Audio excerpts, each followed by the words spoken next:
Taklim dua bahagia.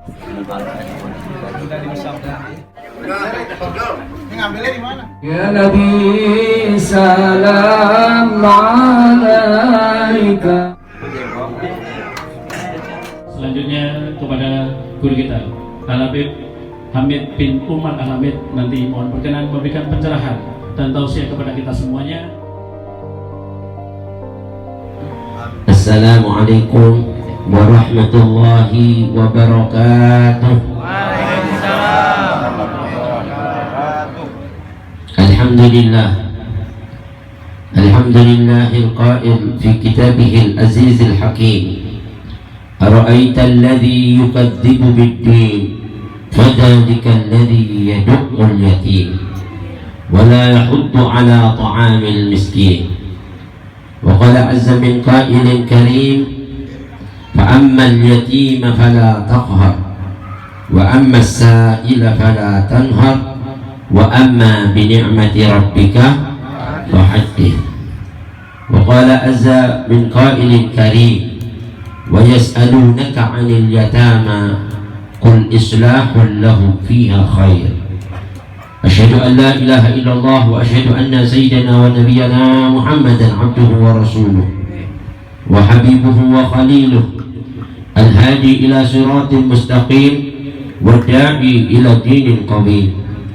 اللهم فصل وسلم وبارك وشرف وكرم ومجد وعظم على سيدنا محمد مفتاح باب رحمة الله عدد ما في علم الله، صلاة وسلاما دائمين بدوام ملك الله وعلى آله وصحبه ومن والاه ومن تبعه بهداه.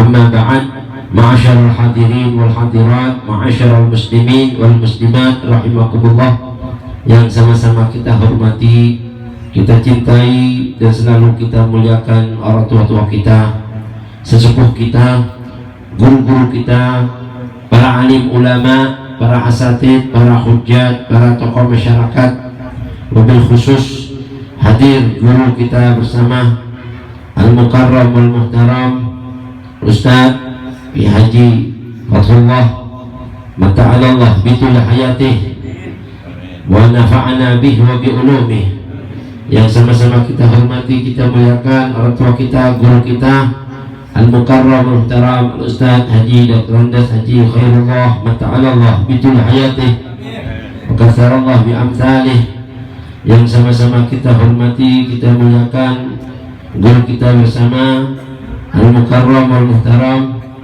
Al-Ustaz Haji Ahmad Hazani Ahmad ta'alallah bitul hayatih wa kasarallah bi amsalih, dan juga guru kita bersama Al-Mukarram Muhtaram Al-Ustaz Ahmad Zaini Ketua DKM Darul Huda ta'alallah bitul hayatih, juga orang tua kita, guru kita bersama Al-Mukarram Muhtaram Ustaz Haji Hasanuddin ta'alallah bitul hayatih, juga guru kita bersama Al-Mukarram Ustaz Haji Effendi Zarkasi mata'alallah bitul hayatih, Ustaz Mawardi, Ustaz Muhammad Soleh, dan yang kita cintai, kita hormati Sahibul Hajat, Sahibul Bait, yang pada malam hari ini bersama-sama kita di majelis taklim dua bahagia yang mengadakan acara santunan anak-anak yatim dan para janda du'afa, dan juga saudara-saudara kita muslimin dan muslimat, orang tua kita,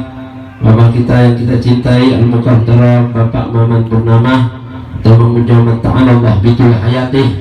Semoga Allah panjangkan umurnya, Allah sehatkan badannya, keluarganya jadikan sakinah, mawaddah, warahmah. Wabil khusus pengurus daripada majelis taklim dua bahagia yang tadi telah memberikan atas sambutannya, yakni Al-Mukarram Bapak RT kita, Bapak Sudarmadi ta'alallah bitul hayatih wa kasarallah bi amsalih, juga yang kita cintai Bapak Uus Kusnadi Al-Mukarram Muhtaram Bapak Abdullah Haris, dan juga para asatid, para hadirin hadirat, ibu-ibu, anak-anak yatama, dan hadirin hadirat yang kami mohon maaf gak sebutin satu persatu namanya, namun gak mengurangi rasa hormat, takdim, akhlak, kecintaan Habib buat hadirin hadirat. Juga hadir bersama kita Habib Agil bin Umar Hamid wal Walad Muhammad Bakir bin Hamid Al-Hamid. Mudah-mudahan kehadiran kita semuanya pada malam yang penuh barokah ini dalam rangka santunan dan berbelas kasih kepada saudara-saudara kita muslimin wal muslimat wal mu'minin wal mu'minat. Allah yujazina bi kulli khair wa yatakarram alaina bi kulli khair wa yughfiruna bi kulli khair wa la yurina wa la yusmi'una illa kulli khair. Dan mudah-mudahan semua niat hajat daripada sahibul hajat dan semua jamaah pengurus majelis taklim dua bahagia yang tadi sudah dibilang, dua bahagia dunia dan akhirat. Amin ya. Insya Allah senang dunia dan akhirat. Ini makna dua bahagia bagus juga ini Ustaz.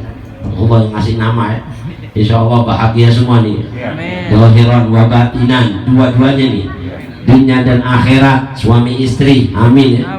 Dan semuanya yang berkenaan dengan majelis taklim ini, para donatur-donatur yang sudah menyumbangsihkan tenaganya, bahkan hartanya dan juga waktunya, dan semua yang telah disumbangsihkan di ini majelis, mudah-mudahan dipanjangkan umurnya, disehatkan badannya, diluaskan rezekinya, ditetapkan iman Islamnya, dijauhkan dari penyakit-penyakit, musibah, bencana, bala, wabah, dan diberi taufik, hidayah, inayah serta keridhaan Allah fid dini wa dunya wal akhirah. Wabil khusus anak-anak yatim kita dan juga apa kita semuanya, mudah-mudahan jadikan anak-anak yang solihin solihat, abidin abidat, adzakirin Allah katsiran wa dzakirat. Amin ya rabbal alamin. Hadirin sedikit pada malam yang penuh barokah ini, majelis taklim dua bahagia mengadakan acara santunan yang sangat mulia. Dan ini hadirin adalah ajaran dari Allah Subhanahu wa ta'ala yang telah mengajarkan kepada kita untuk selalu berbagi, berbelas kasih ya, kepada saudara-saudaranya yang kurang mampu atau yang nasibnya di bawahnya. Di mana Allah Subhanahu wa ta'ala berfirman tadi dalam surat Ara'aital ladzi yukadzibu biddin. Tahukah kamu siapakah orang yang mendustakan agama? Allah sebut orang yang bilang Islam tapi Allah katakan bohong kamu Islam. Siapa orang yang mengatakan dirinya Islam tapi Allah bilang dusta, mengatakan dirinya beragama? Allah sebut siapa orang seperti itu, lalu Allah jawab sendiri, itu loh orang-orang ara'aital ladzi yukadzibu biddin fadzalikal ladzi yad'ul yatim. Adalah orang-orang yang yad'ul yatim. Ada bilang da'a yad'u itu wala yubali, enggak peduli, enggak pernah berbelas kasih. Wabil khusus apalagi dia malah bersifat bengis. Yad'u menghardik, membantah, bahkan mencaci maki, naudzubillah. Allah katakan ini dusta dibilang Islam, naudzubillah. Jadi kalau gitu ada mafhumul mukhalafah, apa yang dapat dipahami dari makna lawan katanya. Kalau orang yang berbelas kasih sama anak yatim, berarti itu orang yang disebut beragama Islam. Mudah-mudahan kita semua termasuk ini. Amin. Nah, orang yang memilih agama Islam adalah orang-orang yang beruntung dunia dan akhirat. Pantas di majelis bahagia dunia dan akhirat. Karena orang-orang yang nggak memilih agama Islam itu orang yang bakal merugi dunia, merugi akhirat. Wa may yabtaghi ghairal Islam dinan falan yuqbala minhu wa huwa fil akhirati minal khasirin. Dia termasuk orang yang nggak dianggap beragama. Kalau orang sudah nggak dianggap beragama Islam, berarti dia memilih bukan Islam. Kalau dia udah memilih bukan Islam, nggak ada bahagianya dunia, apalagi akhirat. Naudzubillah. Makanya mudah-mudahan ya, apa nanti dari semua jamaah majelis taklim ini semua niatnya hajatnya diijabah oleh Allah Subhanahu wa ta'ala. Dan orang-orang yang enggak peduli sama anak yatim, dan orang-orang yang wala yahuddu ala ta'amil miskin, enggak nganjurkan seseorang untuk memberi makan kepada fakir miskin, termasuk bukan yatim aja, ibunya janda-janda atau orang-orang yang nasibnya di bawahnya dia yang miskin, nggak dipikirin untuk diberikan yang namanya konsumsi makanan, kehidupannya, bahkan hadirin kebutuhannya sehari-hariannya. Ini juga termasuk orang yang mendustakan dalam agama. Minimal Allah berfirman di sini wala yahuddu. Kata-kata wala yahuddu itu nggak mesti orang kaya. Jadi Allah bilang kalau orang yang nggak punya pun dianjurkan untuk menganjurkan orang untuk memberi makan orang miskin. Jadi ngajak orang berbuat baik itu pahalanya sama seperti orang yang berbuat baik. Jadi kita nih, mohon maaf, nggak bisa ngasih makan orang, tapi kita punya kenalan saudara-saudara kita orang mampu. Pak, bawa Pak, bantuin Pak, itu orang kesian Pak, saya tahu nasibnya di rumahnya gini. Oh gitu, ya kan? Nih, nah kita ini nganjurkan untuk orang berbuat baik, maka akan dapat pahala seperti yang berbuat baik. Disitulah yang Nabi besar Muhammad SAW pernah bersabda, man dalla ala khairin kafa'ilihi. Siapa orang yang menganjurkan orang untuk berbuat baik, maka dia dapat pahala seperti yang berbuat baik. Makanya ayat ini bilang wala yakhuddu. Yakhuddu itu nggak menganjurkan orang untuk berbuat baik. Artinya nggak peduli. Nah kalau sekarang hadirin yang nggak punya aja disuruh mengajak orang untuk berbuat baik, apalagi yang punya, maknanya gitu. Jadi kiasnya kias aulawi, yang lebih tinggi lagi bagi orang mampu mesti peduli. Yang nggak mampu saja masih bisa kalian untuk mengambil pahala di majelis taklim jadi panitia. Ikut nyari donasi. Mudah-mudahan yang nyari donasi ini panjang umur. Amin. Jangan dianggap sepele. Karena itu gara-gara dia terjadi yang namanya ini santunan. Makanya mudah-mudahan panjang umur ya panitia. Amin. Jadi berkahnya wala yaqudu ala ta'amil miskin. Lalu Allah berfirman dalam Al-Qur'an Karim, fa ammal yatima fala taqhar. Amanah yatim jangan sekali-kali kamu bentak. Ya, jangan sekali-kali kamu sakiti hatinya. Jangan sekali-kali kamu singgung perasaannya. Karena Nabi kita itu hadirin diutus oleh Allah Subhanahu wa taala sampai Allah ceritakan wa wajadaka dhallan fahada wa wajadaka 'ailan fa'aghna. Ailan tadi Nabi enggak punya anak yatim. Nabinya juga tadi yatiman fa'awa. Lalu dilindungi oleh Allah. Jadi Nabi tahu perasaan Nabi besar Muhammad sama anak yatim itu tahu. Benar-benar perasaannya itu sedih benar. Kenapa hadirin? Sampai guru kita dulu Al-Habib Abdullah bin Abdul Ghadir berfikih yang ada di Malang, Jawa Timur, pernah cerita waktu cerita santunan di nangis. Waktu cerita anak yatim dia bilang apa ingat Nabi. Nabi kita itu disebut Abal Aitam, anak ayahnya anak-anak yatim. Kenapa? Karena Nabi pertama kali yang merasakan penderitaan yatim dari kecilnya Nabi ini belum lahir ayahnya sudah wafat. Belum lahir. Jadi ayah Rasulullah SAW itu wafat, Nabi itu dalam kandungannya ada yang bilang 8 bulan, ada yang bilang 6 bulan, itu sudah wafat. Dan ayahnya masih muda, umur 18 tahun meninggalnya, ya kan? 18 tahun wafat. Jadi Rasulullah terus nangis, kesian Rasulullah semenjak lahirnya sampai akhir hayatnya belum pernah dicium ayahnya. Mudah-mudahan kita semua dapat berkahnya, amin. Dan di situ Rasulullah merasa betul-betul penderitaan anak yatim sampai Rasulullah SAW diperintah oleh Allah Subhanahu Wa Taala fa'ammal yatima fala taqhar wa ammas sa'ila. Sama orang-orang yang minta-minta atau yang nggak minta-minta, yang jiwanya itu mulia, namun dia nggak mampu, wajib kita peduli, belas kasih sama dia. Karena Islam ini hadirin hakikatnya intisarinya itu yang paling besar apa? Belas kasih sama manusia. Para wali, para aulia itu di dalam hadis Nabi besar Muhammad SAW pernah bersabda, sesungguhnya ya, Allah Subhanahu Wa Taala menjadikan wali-waliullah, kekasih-kekasih Allah ini hadirin la yadkhulunal jannata biqasrati salatihim wa siyamihim. Enggak masuk surga dikarenakan banyaknya puasanya dan banyaknya sholatnya mereka. Hadis ini maknanya bukan berarti para wali enggak banyak sholat, enggak banyak puasa, bukan. Wali-wali itu gak usah dibahas masalah sholatnya, kalah kita gak ada apa-apanya. Ada yang semalam tahajudnya 1000 rakaat, kita sanggup gak? Kita denger aja itu senep ya 1000, ya kan? Ini wali-wali itu dianggap katanya Allah gak masuk surga gara-gara itu, ya kan? Puasanya sehari puasa sehari kagak sampai wafat. Banyak aulia-aulia itu kayak gitu. Kalau hari ini makanan gak ada, langsung puasa dia. Pagi-pagi aja gak makan, puasa.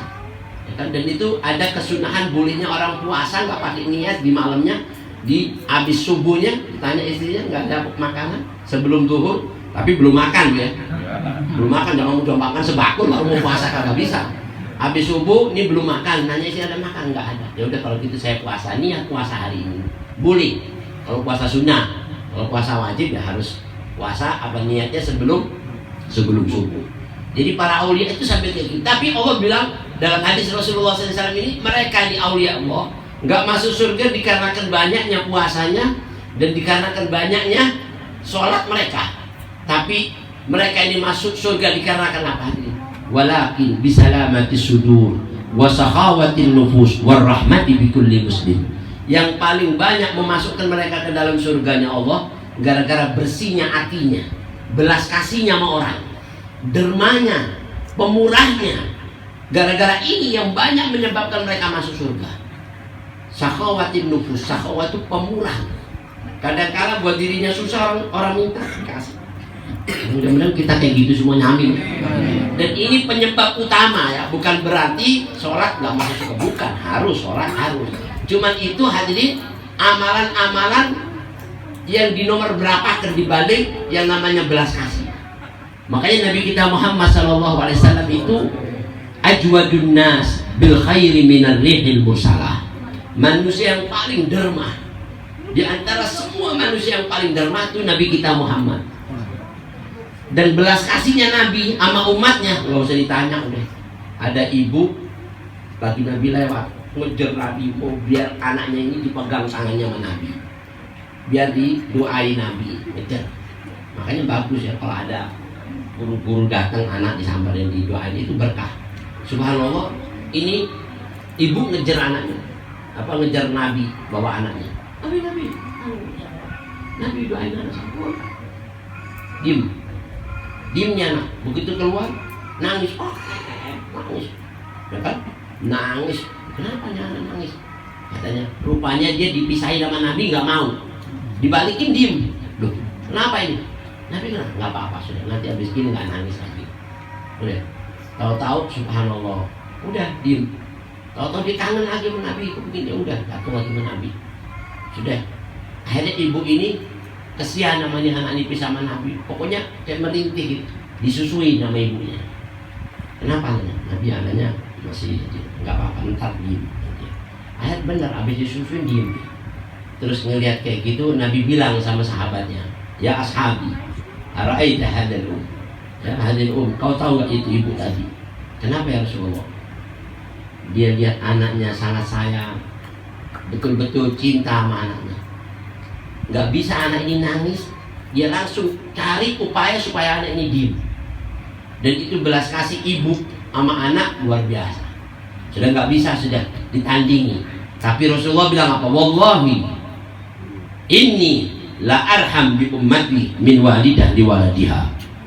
Saya demi Allah sama umatku lebih belas kasih dibanding ibu sama anak kandungnya.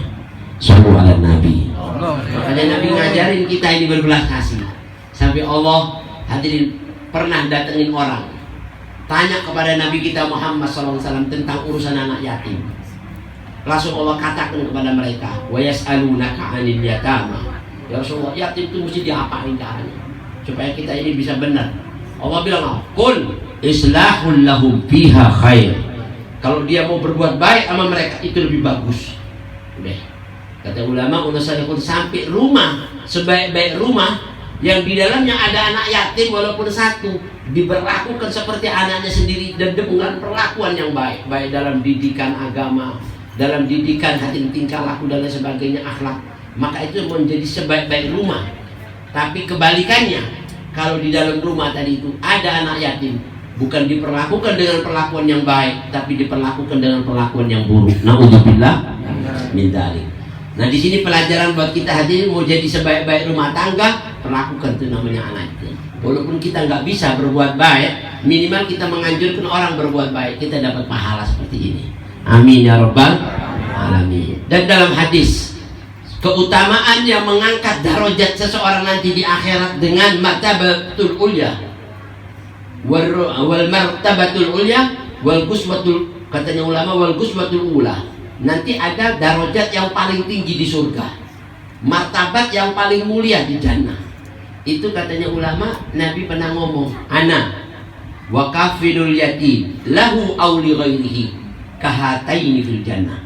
Jadi saya sama orang yang ngurusin anak yatim, yang ngurusin anak yatim ini termasuk al-ghaib bi huquqi atau bi rububiyati, yang selalu sibuk dalam ngurusin anak yatim, kebutuhannya atau mendidiknya atau merawatnya, hartanya, menjaga. hadirin, kalau dia masih kecil ada harta peninggalan bapaknya dijaga, kalau dia dewasa baru dikasih.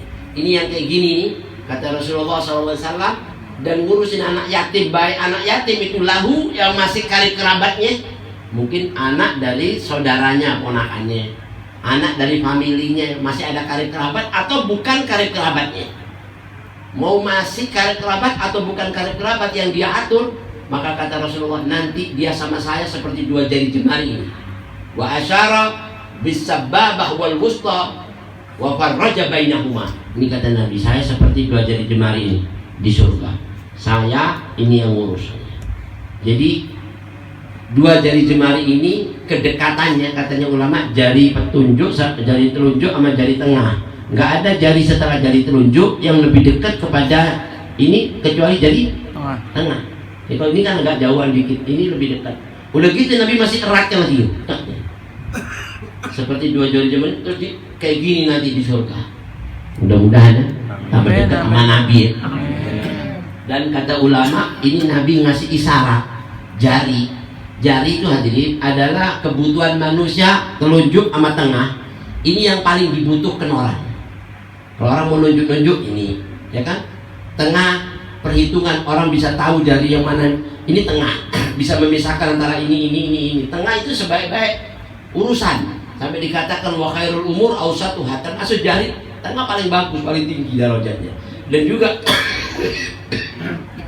Nabi mengatakan dua jari ini adalah yang paling dekat untuk dirapatkan.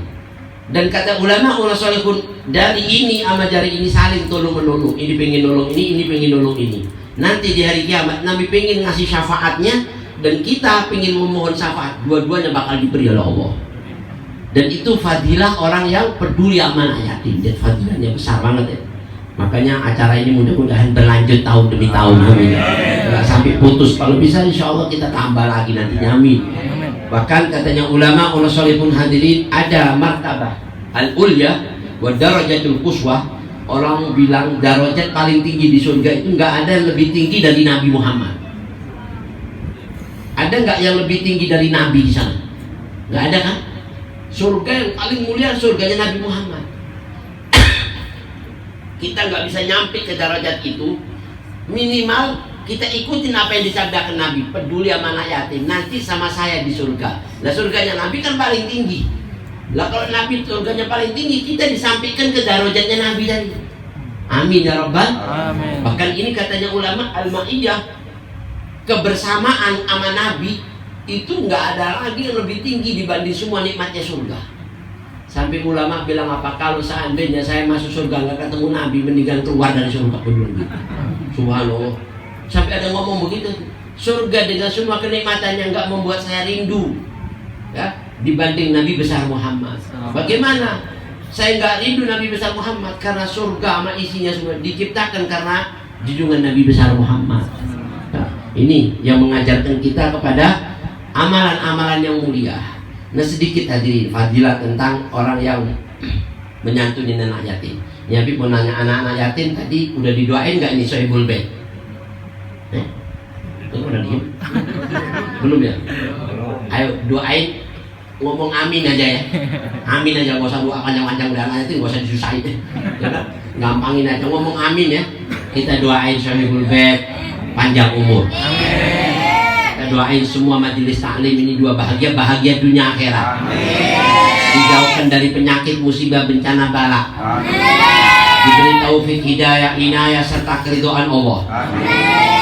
Dan diijabahi niat hajat-hajatnya. Mudah-mudahan nanti tahun depan bisa ngasih lebih banyak. Ini aminnya kencengan dikit nih. Karena lebih banyak udah seneng ya. Nah kata ulama, insya Allah kabul deh. Amin. Tahu hadirin doanya anak yatim itu Nabi bilang wabil khusus di ayyamil muharram, kayak gini hari-hari yang sangat mulia, bulan Muharram, bulan yang sangat dimuliakan oleh Allah, itu kelipat gandanya lebih dibanding bulan-bulan biasa. Kita berbuat baik di bulan ini pahalanya lebih besar dibanding bulan-bulan biasa, 70 kali lipat sedekah yang kita sedekahkan di bulan Muharram, termasuk Dzulqa'dah, Dzulhijjah, Rajab. Muharram termasuk salah satunya dari 4 bulan yang dimuliakan Allah. Dan bulan Muharram mobil khusus sudah kita tahu semua ceritanya, banyak kisah-kisah yang sangat mulia. Dan kata ulama salihun dulu ada cerita, ini mau nggak diceritain dikit nih? Ya. Masih ada waktu ya? Dikit ya. Ini ada cerita dulu di zaman Bani Israel. Jadi sebelum Nabi besar Muhammad SAW itu diutus, Bani Israel ini ada kaum Yahudi, ada Nasrani. Nah, kaum Yahudi ini umat Nabi Musa. Ada dari kaum Yahudi ini percaya sama Nabi Musa sepenuhnya, dan itu Yahudi dulu. Makanya banyak yang jadi nabi-nabi karena ikut ke nabi-nabinya. Tapi ada Yahudi dulu percaya sama Nabi Musa, nggak percaya sama Nabi Muhammad. Nah, Yahudi kayak gini nih nggak dianggap iman sama Allah, walaupun dia percaya sama Nabi Musa. Jadi sampai kayak gitu, jangankan lagi umatnya nggak percaya sama Nabi Muhammad, nabinya saja itu waktu mau diutus sama Allah menjadi nabi, Allah sudah bikin perjanjian. Wa id akhadallahu mitsaqan nabiyyin lama aitaitukum min kitabin wa hikmatin thumma ja'akum rasulun min ba'd. Itu kan ceritanya panjang. Ingat kau cerita nabi-nabi dulu, saya buat perjanjian, nanti setelah kamu saya bakal utus seorang nabi. Yang ini nabi akhir zaman, nabinya nabi, rasulnya rasul. Semua nabi itu dibaiat begitu sama Allah, dibikin perjanjian. Ya, sebelum dia ini dilahirkan Allah sudah dibuat perjanjian. Dan nanti nabi itu kalau saya sudah utus dan muncul, seandainya nggak di zaman kamu atau setelah zaman kamu, Allah bilang la tu'minun nabihi, kamu beriman dengannya, wala tansurunna, kalau seandainya ada di masamu kamu bela dia. Qala aqrartum wa akhadtum ala dalikum isri, kau mau buat ini perjanjian ini benar-benar pegangan erat, dan kau mau berikrar dengan saya, sumpah tadi ini saya bakal beriman dan bakal membela, mau nggak sumpah? Itu semua janin ngomong qalu aqrarna, nabi-nabi dulu, saya berikrar ya Allah, saya akan bela tuh nabi dan saya akan menjadi penganutnya, walaupun saya bukan jadi nabi, saya jadi umatnya, saya syukur deh. Nabi Musa itu minta sama Allah jadi umatnya, bayangin. Tapi Allah bilang apa, ya Musa, khudh ma ataituka wa kum minasyakirin. Udah terimalah kamu itu apa yang saya berikan sama kamu. Kau udah jadi nabinya Bani Yahudi. Enggak usah jadi umatnya Nabi Muhammad, udah cukup. Oh gitu ya, udah terima. Tapi pengen dia jadi umatnya Nabi Muhammad. Nah, kita ini nggak pernah minta jadi umat Nabi Muhammad, dikasih sama Allah. Alhamdulillah. Kemuliaan besar, keagungan besar, martabat tinggi buat kita ini sebagai umat Nabi Muhammad. Nah, Yahudi dulu itu yang nggak beriman sama Nabi Muhammad, tapi beriman sama Nabi Musa, ada di zaman itu. Nah, ada lagi ibu-ibu ini sama dua anaknya yatim. Dia beriman sama Nabi Musa, beriman sama Nabi Muhammad. Dia tahu di Taurat bakal datang Nabi, nanti saya beriman sama Nabi, semua Nabi. Berarti dia Muslim. Tapi kalau dia beriman sama Nabi Musa, nggak beriman kepada Nabi Muhammad, nggak dikatakan Muslim. Walaupun menurut dia, saya sudah beriman. Tapi Allah nggak anggap dia beriman. Nah, di sini hadirin ada satu kisah. Ibu-ibu ini punya dua anak yatim. Yang satu umurnya 7 tahun, yang satu lagi umurnya hampir 65 tahun. Nah, subhanallah, malam tanggal 10 Asyura, kan di bulan Muharram Asyura ya. Itu malam tanggal 10 Asyura, ibu ini ngomong sama anaknya, "Nak, besok hari Asyura." Namanya ibunya susah, kehidupannya ya nggak lebih dari orang-orang mampu. Kadang bisa makan hari ini, kadang nggak bisa. Dan dia kalau mau cari makanan mesti kerja dulu. Kadang jadi cuci pakaiannya orang-orang kampung, atau bantu cuci piring di warung-warung, dapat upah dari situ, beli makanan buat makan hari. Udah kayak gitu ibunya, bawa anaknya jalan kemana-mana pagi-pagi. Dia bilang, mau nggak kamu kalau besok tanggal 10 Asyura itu bulan yang berkah buat kita umat Islam, ya kan? Itu dulu Nabi kita, Nabi Musa diselamatkan oleh Allah dari kejaran Fir'aun dan ditenggelamkannya Fir'aun tanggal 10 Asyura. Dan semua orang tua-tua kita itu memuliakan dengan berpuasa sebagai rasa syukur atas anugerah yang Allah berikan kepada Nabi kita, Nabi Musa. Oh gitu, Allah ampuni dosa kita nanti. Akhirnya anak sedih, "Bu, mau puasa ya?" Niat malamnya puasa, ya. Paginya pas 10 Muharram. Yang ngajak sama anak, ayo pagi-pagi ini kita keluar rumah, kita cari kerjaan, mudah-mudahan kita dapat kerjaan, terus kita dapat upah, dari situ nanti kita beli makanan buat berbuka. Ya udah Bu, ayo keluar. Ya namanya cari matahari daerah, ya kan Saudi itu panasnya luar biasa. Lari ke sana kemari dari pagi sampai zuhur. Dia nggak dapat nanya orang itu, "Oh maaf Bu, udah ada dari mungkin. Oh ini udah ada dari waktu." Gimana nggak dapat? Duduk di bawah pohon, dia bernaung dengan terik matahari yang panas. Di situ anaknya bilang, "Bu, aus." Oh gitu, kalau gitu kok nggak usah puasa. Enggak, aku mau puasa. Kamu masih kecil, nggak apa-apa nggak puasa. Enggak, aku mau puasa, tetap masa mau puasa. Tapi kalau kau nggak kuat, nggak ada kewajiban, ini sunnah. Enggak ada, Bu, pokoknya saya mau puasa, dipuasain anak. Kasihan keringetan, aus. Ya sudah, akhir jalan lagi nyari nggak dapat lagi, dikit lagi mau asar. Subhanallah, anaknya ini yang pertama yang umur 7 tahun bilang, "Bu, kalau kita sampai jam sekian, Bu, udah jam segini waktunya, belum dapat kerjaan, gimana kita dapat upah? Terus kapan kita bisa beli makanan? Terus kita nanti buka pakai apa, Bu?" Iya ya. Terus gimana menurut kamu? Jadi kalau bisa, Bu, mendingan kita nggak usah kerja dulu deh, Bu. Kita mendingan ke rumah kiai aja, ke rumah orang tua kita, guru kita. Ya kenapa?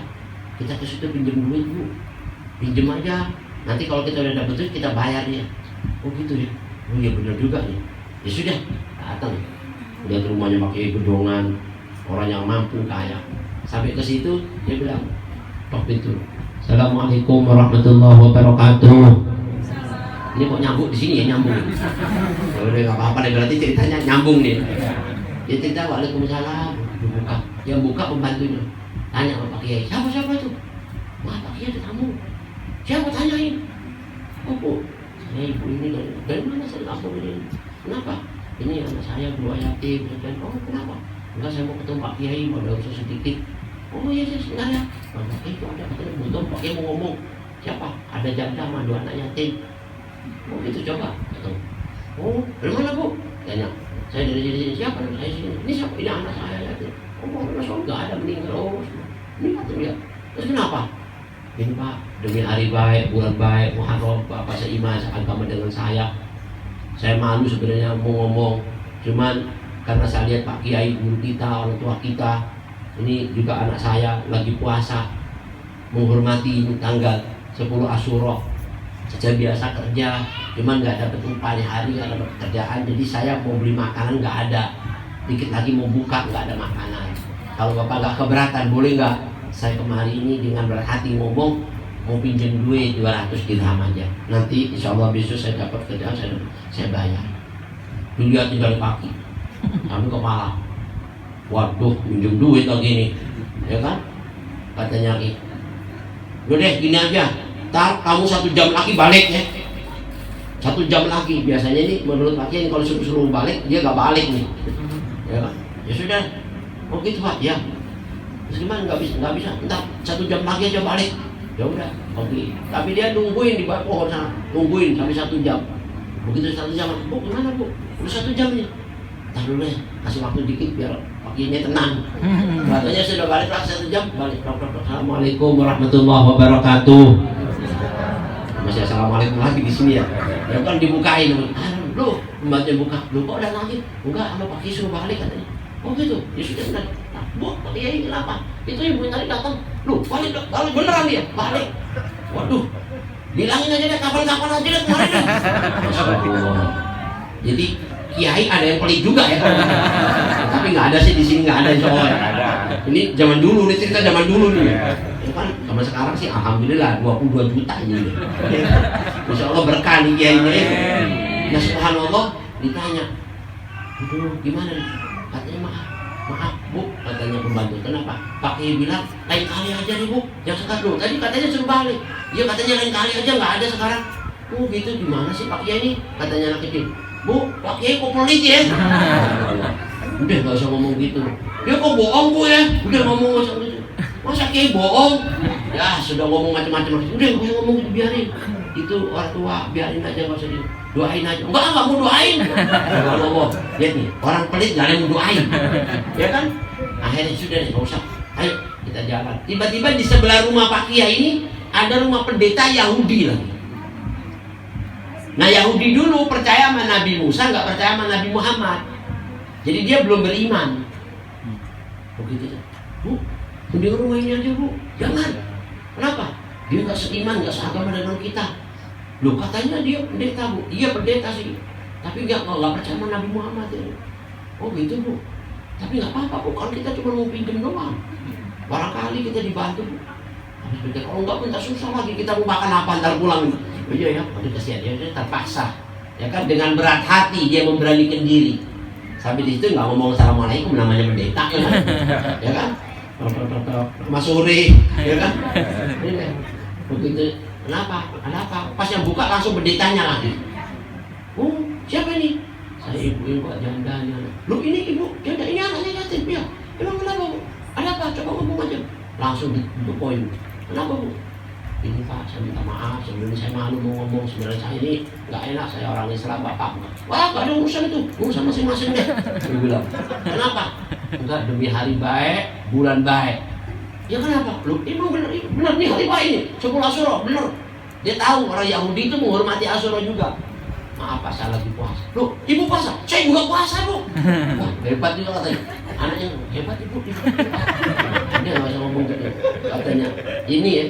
Katanya anaknya, ngomong aja, gimana ya kok? Ya udah Pak, saya minta maaf, saya kemarin dikit lagi mau buka karena saya ada kerjaan belum dapat upah. Kalau nggak keberatan boleh nggak bantu saya Pak, pinjemin duit 200 dirham aja. Nanti kalau saya dapat duit saya bayar. Sebentar, ibu bilang berapa tadi? 200. Sebentar, maksud banget. Dia ngambil duit bukan 200 dirham, dikasih saat itu 200 dinar. Dinar. Ini udah pernah lihat di dinar belum ini? Habis pancoran mulu sih. Nggak ketemu dinar. Ya udah deh nggak apa-apa. Tapi perbandingannya, zaman dulu itu 1 kepingan dinar itu uang emas. Kalau dirham itu perak. 1 keping itu bisa 7 gram emas. Kalau sekarang 1 gram emas berapa ya? Nih ibu yang urusan emas nih. 900.000 kali 7. Wis. Berapa tuh? 900 kali 7 udah 4 juta 900 ya? Hampir 6 juta. Lu banyak dulu ya. Ini 1 keping gimana 200 ini? Udah pokoknya banyak aja udah. Ibu, ini duit dinar 200. Ibu kan bilang tadi 200 dirham. Lupa jangan Pak, jangan banyak-banyak Pak. Nanti saya nggak bisa balikin. Ibu, jangan bicara mau balikin duit, bilang gitu. Ini pendeta nih. Jangan bicara mau balikin duit. Ibu bilang mau pinjam, saya nggak mau denger pinjam. Ini saya kasih ikhlas. Enggak Pak, saya nggak mau Pak. Kata, ibu gimana sih Bu? Dikasih nggak mau. Anaknya ini. Jangan, ibu ambil aja Bu. Ibu gimana sih? Nggak enak dong. Yang namanya anak kecil. Nah tuh anaknya aja paham Bu, ambil. Enggak Pak, sedikit aja Pak, saya nggak bisa. Enggak Pak, ini ambil 200. Kasih. Bener Pak, terima kasih banyak. Nah itu kan Bu, enak kan tau kasih duit ya. Nggak lama, sebentar Bu. Ibu mau beli makanan, ini dikit lagi mau maghrib, nggak buru waktunya. Mendingan sekarang ibu saya kasih makanan yang sudah siap sedia, siap saji. Pembantu panggil, ambilin makanan, bungkusin. Terus kasih lagi itu 1 gandum, yang namanya 1 karung gandum, yang dulu gandum makanannya. Kasih 1 karung gandum, buat dia sebulan makan, ya kan? Kasih lagi lauk pauk. Nanti duit ini lebihnya Bu buat beli lauk pauk 1 bulan ya. Kalau habis Bu, ibu datang lagi ke sini nggak usah sengkan-sengkan. Baik banget Bu, bilang maaf Pak. Bilang aja iya Bu. Enggak lagi. Ya namanya anak kecil ya sudah deh. Katanya pokoknya ya anak-anak ini juga anaknya juga ya. Anaknya kasih duit juga. Hanya kasih duit Bu, saya udah nggak apa. Kasih. Kamu tadi bilang ambil dikasih enggak kalau malu kasih ya. Dikasih seneng ya. Begitu pulang di tengah jalan dia bilang, Bu, pendeta baik banget Bu ya. Bilang, pendeta kok bau ya? Ya, itulah manusia nggak sama. Kadang kita bayangin orang tua kita gini, guru kita gini ternyata begini. Kadang orang lainnya kita bayangin ternyata begini. Dan itu urusan Allah deh. Cuman yuk kita doain yuk. Apaan Bu? Biar pendeta itu masuk Islam. Amin. Ini anaknya itu bilang, ayo baca doa. Ibu aja baca doa. Ya Allah, buka hatinya pendeta ini biar masuk Islam ya Allah. Anak dia bilang, amin. Cuman ngomong gitu dong. Itu aminnya 2 anak yatim naik ke langit terus. Langsung aja. Nggak ada hijab. Allah terima. Allah Akbar. Ini doanya anak yatim, amin lagi. Malam harinya setelah kejadian itu sore, malam harinya pendeta sama kiai ini ngimpi. Ngimpi apaan? Ya, ini belum tahu ngimpinya. Jadi ngimpi dua-duanya sama, ngimpinya sama persis. Ngimpi dia berada di Raudhah min Riyadil Jannah, taman dari taman-taman surga. bagus banget ini rumah siapa nih? Ada rumah indah luar biasa. Dilihat dari bagian luar kelihatan dalam, di dalam kelihatan bagian luar indahnya. Dan itu rumah terbangun dari batu bata emas. Dilapisi yakut, permata, berlian, pokoknya nggak ada rumah yang seindah itu. Ya rumah surga, ya kan? Tapi tamannya aja sudah memukul. Bedanya kiai sama pendeta ini bedanya satu. Apa? Yang satu ini ditemui pemuda yang bersih, berpakaian putih, tampan menawan, bersinar berkilau, bahkan harum semerbak. Pendeta ini ngintip. Sampai ini pendeta ngelihat orang laki ini nggak sanggup, matanya nunduk. Jadi dia bilang apa? Demi yang menciptakan ini semua ini yang saya lihat indah, tolong sebutkan siapa Anda. Bilang gitu. Pendeta katanya, kau mau tahu siapa saya? Iya, saya ini nabinya orang Islam. Siapa itu? Muhammad. Nabi besar Muhammad Sallallahu Alaihi Wasallam. Nabi Muhammad nemuin dia. Ini Nabi Muhammad, iya. Kalau nggak keberatan, wahai Nabi Muhammad, ya, kira-kira ini rumah miliknya siapa? Dia nanya, boleh kasih tahu nggak rumah ini milik siapa? Dia bilang, oh, kau mau tahu rumah ini? Iya. Rumah ini milikmu. Ah, yang benar? Iya. Cuman dengan satu syarat. Apa syaratnya ya Allah? Kau beriman kepada Allah dan beriman kepada saya. Karena dia kan Yahudi kan dia nggak beriman dengan Nabi Muhammad kan. Syaratnya kalau kau memiliki ini mau, kau bakal dapetin ini rumah dengan syarat la ilaha illallah Muhammadur Rasulullah. Apa seperti itu, semudah itu? Iya. Dan gara-gara kau tadi tolong saudara, ya kan umatku, seorang janda dan dua anaknya yatim. Kau berikan apa yang dia mau, bahkan kau lebihkan. Allah kasihin jatah. Nanti kalau kau wafat kau bakal dapat ini. Benar Bapak. Ayo kau mau dapat, mau. Syaratnya tadi apa? Mengucapkan la ilaha illallah Muhammad. Seketika itu langsung dia bilang la ilaha illallah wa annaka rasulullah. Dia mimpi ngomong masuk Islam. Doanya siapa tadi? Tembus. Ini di mimpinya ini. Langsung bangun kaget. Masih belum subuh nih, 3:30 subuh. Wah, bangun. Langsung dia ucapkan, kalau tadi mimpi langsung diucapkan bangunnya la ilaha illallah Muhammadur Rasulullah. Agak ada apa Pak?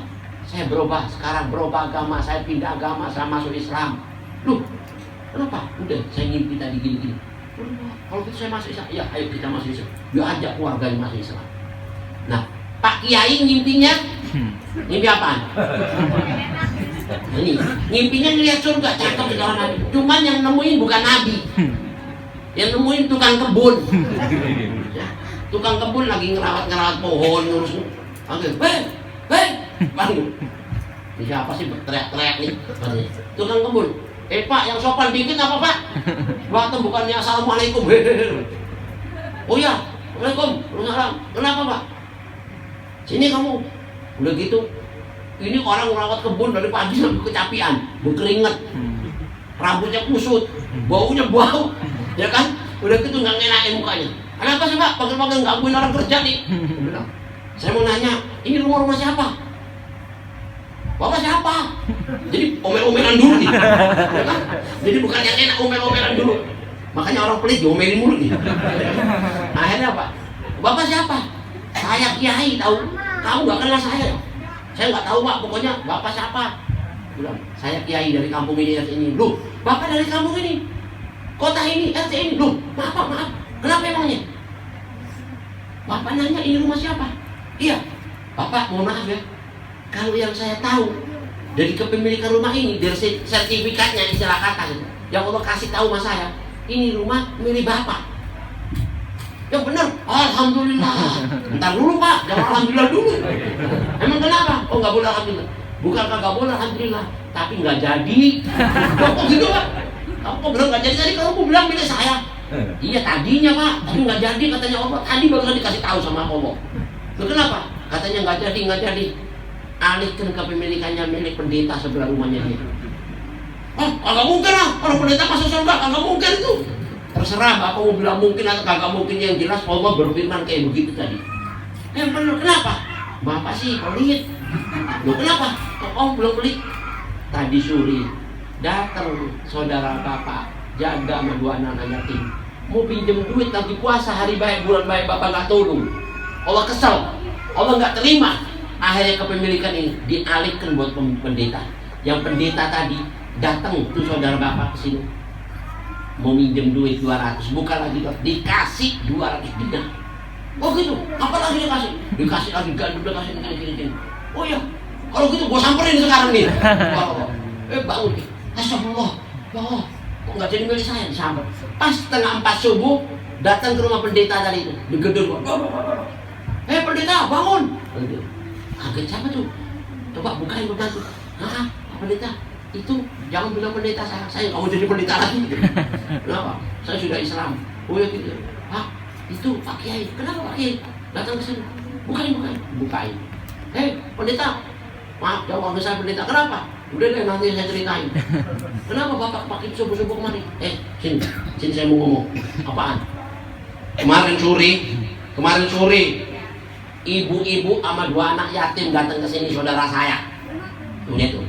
Kalau udah ngeliat pahala baru ngaku saudara. Ya kan? Kalau nggak ngeliat pahala nggak ngaku saudara. Emang kenapa Pak? Datang ke sini minjem duit kan? 200 dirham. Benar? Udah, kamu gak usah ngomong. Saya bayar sekarang. Gak usah minjem sama kamu. Nggak pantas. Dia mesti minjem sama saya. Dia belum gitu. Dia mesti minjem sama saya, nggak pantas minjem sama orang lain. Maaf Pak. Kenapa? Dia minjem sama saya bukan 200 dirham, tapi 200 dinar. 200 dinar, entar gua ambilin duit tuh. Dia ambil lagi. Nih, 200 dinar. Bukan itu Pak, saya kasih gandum. Ya udah, saya bayarin. Masih apa lagi kamu? Makanan, saya kasih makan. Semuanya udah dikasih. Udah. Saya minta ya, semua yang tadi kau berikan, jangan lagi kau katakan kau berikan sama dia. Enggak bisa Pak. Ini semua tolong Bapak balik, ambil balik aja. Lu kenapa Nyong? Saya sudah bukan lagi pendeta Pak. Emang kenapa? Karena semalam saya ngimpi. Saya ngeliat gini kerja, ketemu Nam. Agak mungkin. Ini saya ngimpinya ini. Kamu ketemu tukang kebun nggak? Nggak ada tukang kebun. Lah kok bisa? Nggak tahu deh Pak. Pokoknya saya ngimpinya begini. Nabi Muhammad ketemu kamu.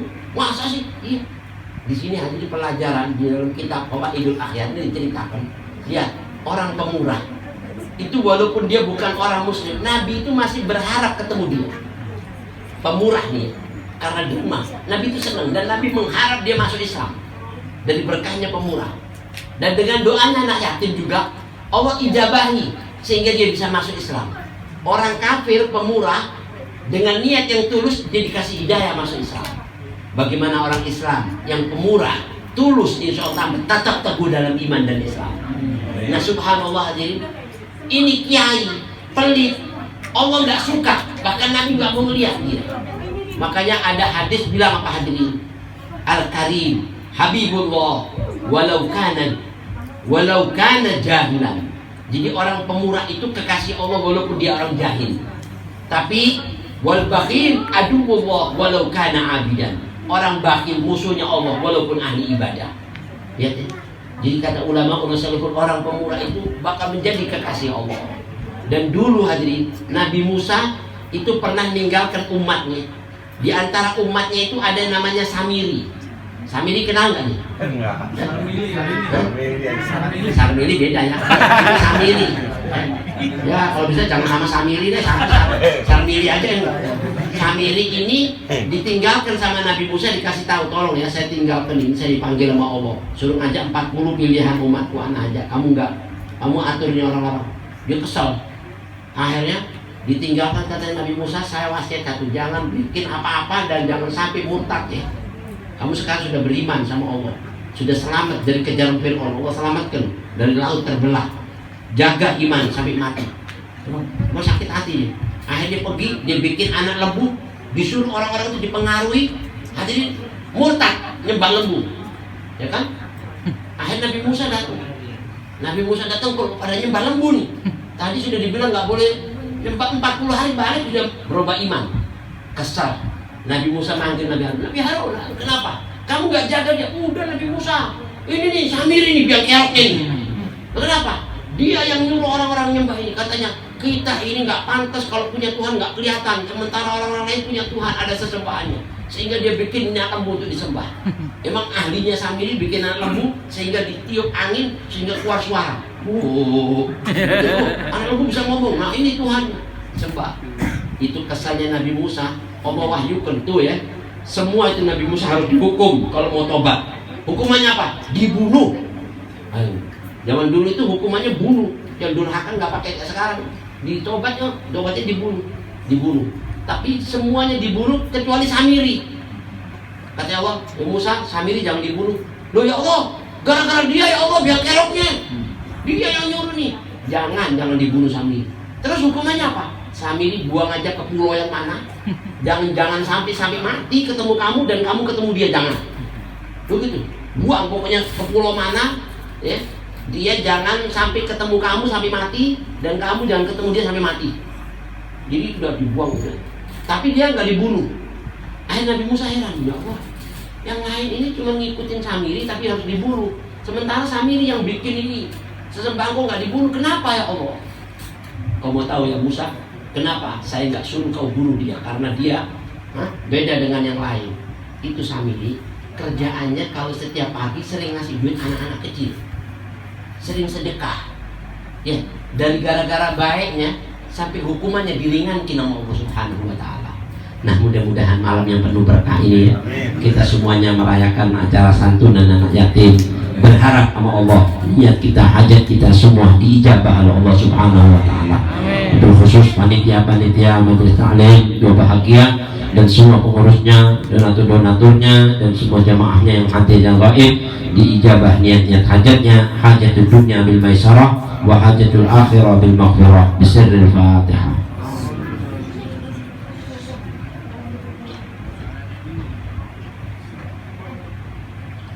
Allah wa iyyakum ajma'in wal 'afwu bin nuqum wallahu muwaffiq ila aqwamit thariq. Wassalamualaikum warahmatullahi wabarakatuh.